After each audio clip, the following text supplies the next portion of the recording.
That story, 30 seconds? Yeah, 30 seconds. Whoa. Okay, 20 seconds. My name is Zahira.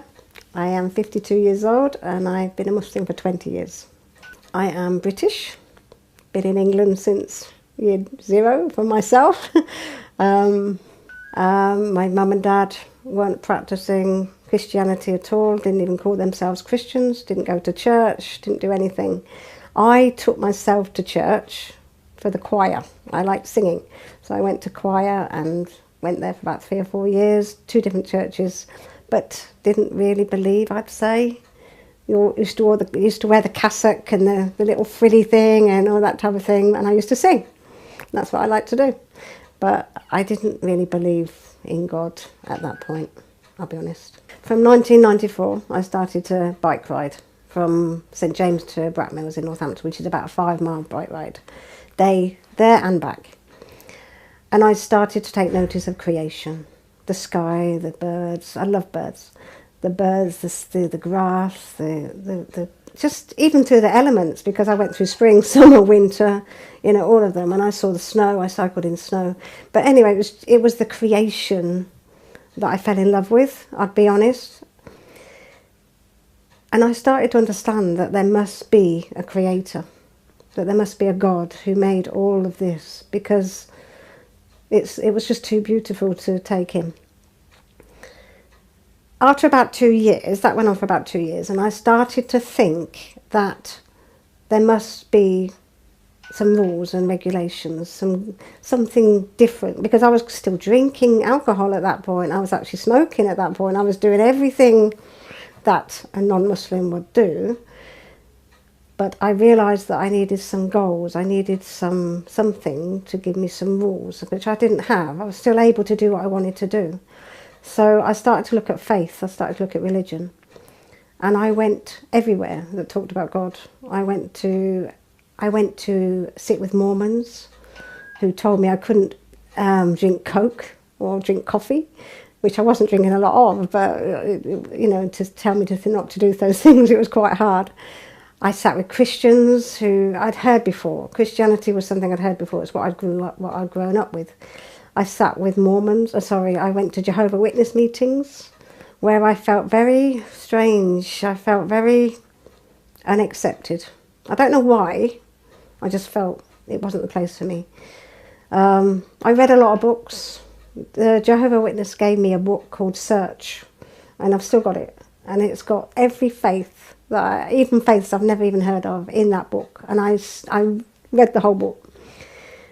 When I came to Islam, I stopped. And the penny dropped. It was just like it opened a clear window for me. It was nothing confusing to me about Islam. It was one God, and everything else, everybody else was his creation. And that's what I'd been looking for all my life. Something that was going to give me purpose. That was it, really. I started to talk to Muslims. I spoke to a couple in London who I actually took my Shahada with. They gave me more books, more tapes. I started to listen, I started to read. And I listened to a tape by Sheikh Khalid Yasin called The Purpose of Life. I was in tears when I listened to it. I was actually travelling at the time. I used to do a lot of travelling, go on coaches and put my headphones on and things like that. I came home that day and I rang the people up that gave me this tape, and I wanted to take my Shahada there and then. I took my Shahada, I cried like a baby. It was as if I'd gone home for the first time in my life. It was unbelievable, the feeling I had. I can't explain that feeling, but it was just a feeling that I knew that I was with God for the first time in my life, and I was 32.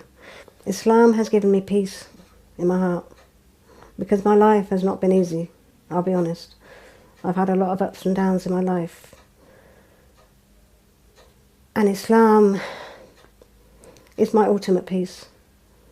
Even before I came in this room, I was thinking about God and asking him to be with me with this, and to and I never had that before. I wasn't brought up with the peace of God. I wasn't brought up with that. I was brought up with drinking and partying and Christmas and Easter and all these things that really didn't give me any depth. There was no depth in it.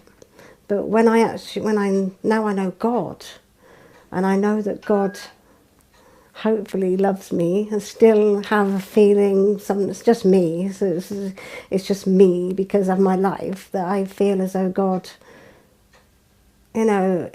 he's there, but I have to work hard for his love. I have to work hard. But I'm devout, 100% devout to him, and I hope that, he's happy with me. After accepting Islam, I developed patience.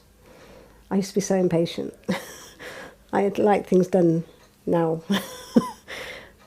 When I became a Muslim, I read a lot about how patience was such an important part of your characteristics, and I developed it.